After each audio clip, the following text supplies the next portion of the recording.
Hey guys, it's Chris, and I'm bringing you another Fallout 4 video today. We're gonna go over the basics of lighting for your settlements in this game. I know it's kind of complicated. I know I was confused at the beginning, and it took me a while to actually to learn what I'm attempting to teach you guys. But yeah, let's get into it. This video is gonna be a lot longer than my other videos, just because there's so much to explain. But let's get into it. As you see there, I put down a generator. Of course, for lights you're gonna need some kind of power source, so the easiest one is a generator. Next I'm gonna put a switch. The switch is not necessary. If you don't use the switch, you can have lights and they will be lit up the whole time. So if you ever want to turn them off, you're gonna need some type of switch. So I'm just gonna show this example with the switch. So you're gonna connect your generator to your switch, and that should give it power. I kind of confused myself right here, because I'm like, why is it not working? It's because I accidentally turned off the generator. But now that I turn it on, you see the red light go on. And that means if I had a light, the light would be off right now because the switch is off. If I flip the switch on, it goes green, and any lights around it would turn on. So let's go ahead and put on some lights now. Now this is, I think, where people get confused, because I know it was confusing me, where lights will turn on and off and it kind of seems random. But hopefully we'll get past that right here. If you notice, I put that switch in between two walls, and I would say you can put a light anywhere about one wall length away from that switch, and it should still turn on.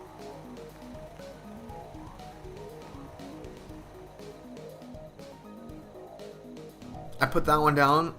The switch is in off position, so it's off. I turn it on and it turns on. So as you see, that's one wall length away. I'm gonna put a second light down just right next to that. But as you see, that's more than one wall length away, and it doesn't work. If I move the switch over there, it then turns on because it's close enough to it. So you want to keep that in mind, that the lights have to be about one wall length away from the power source. And I guess not the power source, because the power source is the generator. The generator you can put who knows how far away, as long as you connect it. So let's say the switch. As you see, you can put lights about, again, one wall distance away from that power switch. Now, I'm assuming it's a circle, but at the same time, don't think of it as a circle. It's more of a sphere. If there was a wall where that generator was, I could put a light bulb there, and that should also light up because it's less than one wall length away from the switch. So here I'm putting the switch back in the same spot, just on the other side of the wall. I've moved the generator in here as well. We're gonna connect. Now that light is just like a spark light. There's no light bulbs here or anything, so ignore that light. And as you see, again, I'm putting these light bulbs back. If you had this setup and you wanted a light bulb where we started on the outside wall, you could put it there and it should still light up. So the current would travel as long as you stay within that distance from that. As long as you stay in that distance from that switch.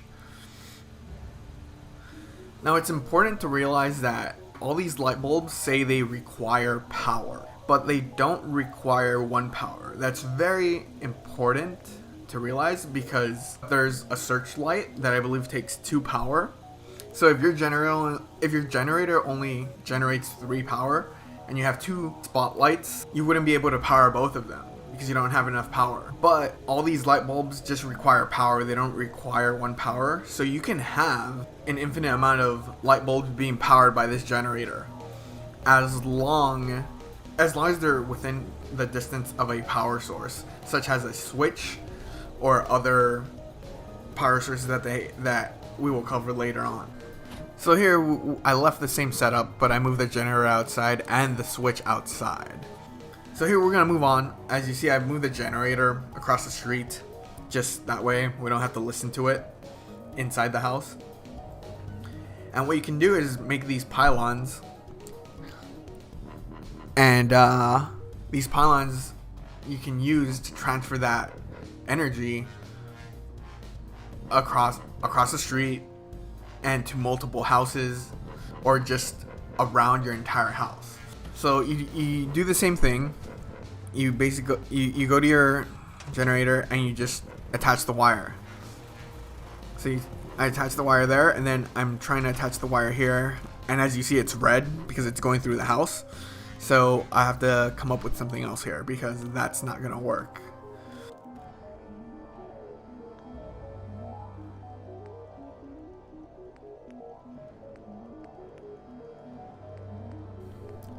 So this is a switch pylon, and it basically works the same way as the switch, and it's basically a switch and a pylon.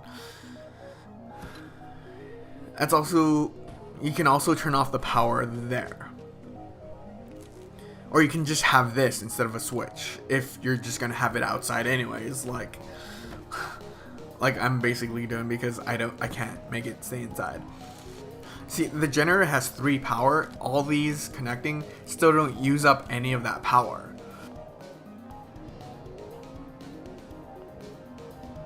Oh, and of course the the switch just kind of gets broken. So I have to basically put it back in my inventory. Just remember, anytime one of your light bulbs or switches gets messed up like that, do not scrap it. Just put it back in your inventory, and then you can rebuild. Then when you try to put another one down, you just use the same one, and that way you're not wasting your resources. So we just have to reconnect that wire.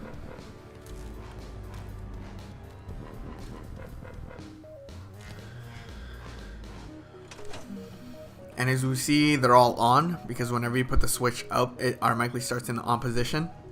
Okay, and here's a good example. These light bulbs up here are supposed to be on, but they're not. The game is a little buggy, so it does that sometimes. All you have to do is move them, or just pick them up and put them back in the same spot, and then they should turn on, because you know they're in that one wall length of the switch. And if for whatever reason they don't turn on, just put them back in your inventory and then put them back out.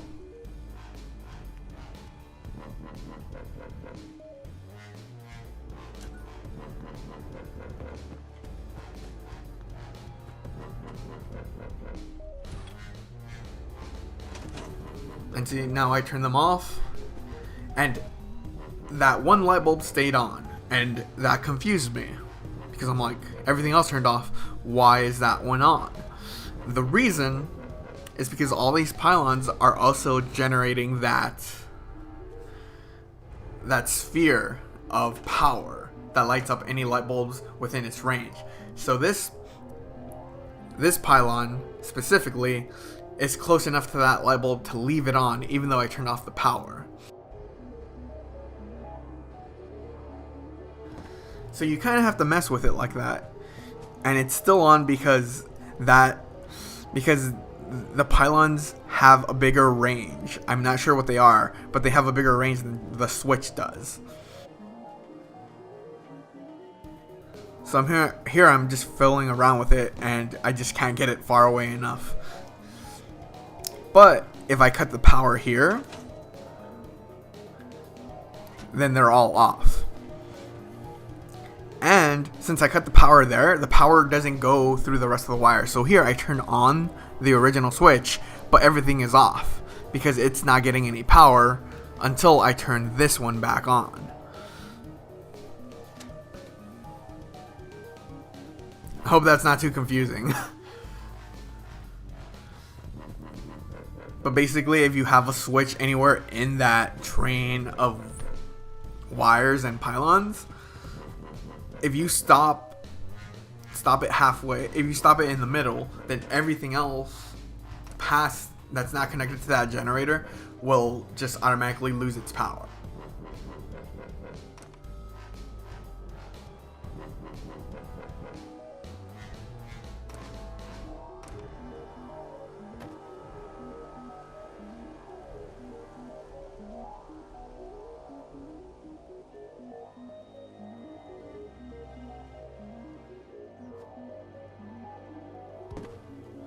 So you see here the pylon is generating everything. And again, it's further away than one wall, but it's still lighting up that last light bulb.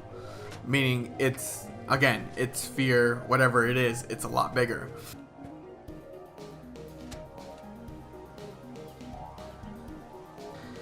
And I believe that bigger pylon, I believe that pylon right there in the street, that's a lot taller. I believe that one's range is even bigger.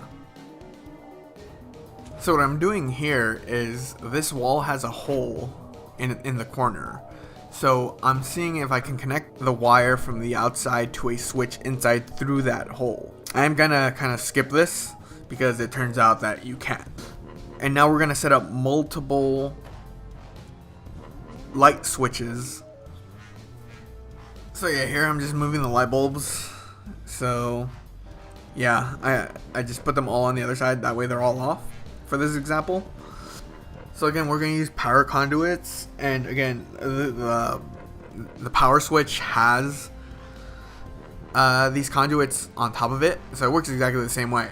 It's just that way you don't have to put switches all around your house. What you can do is have like 1 or 2 switches that control the lights in the house, and then of course they can't power the whole house, so what you do is connect a conduit to it, and that conduit takes the electricity to the other side of the house for you.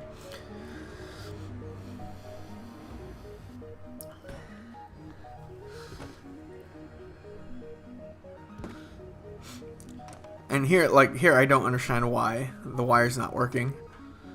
It's just a lot of, it's just really glitchy, and it's a lot of trial and error.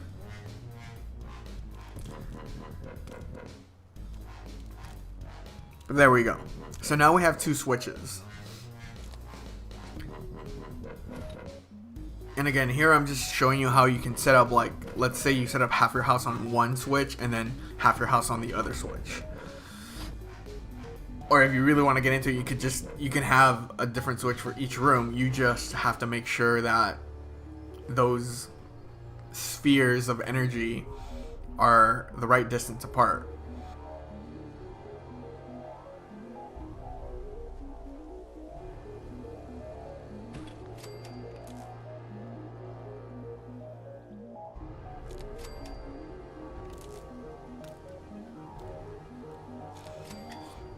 So here we have 2 switches connected to 2 conduits.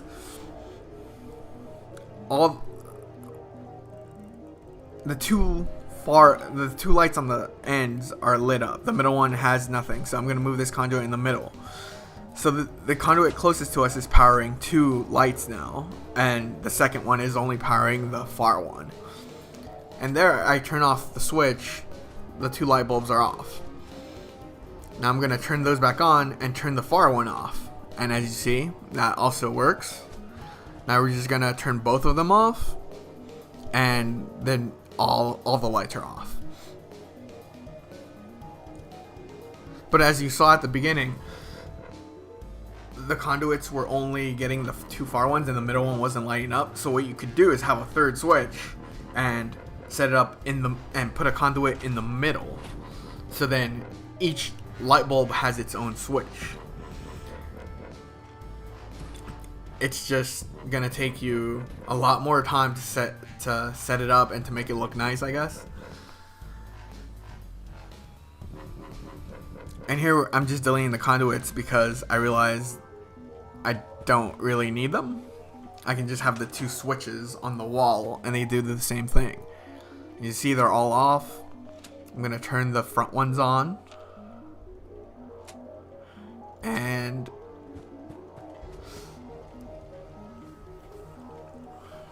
And as you see, everything's off. Again, it's glitchy. These are all supposed to be on right now, and as you see, you move them and they turn on. Some of them don't. When they don't, again, just put them back in your inventory and then just put them back down.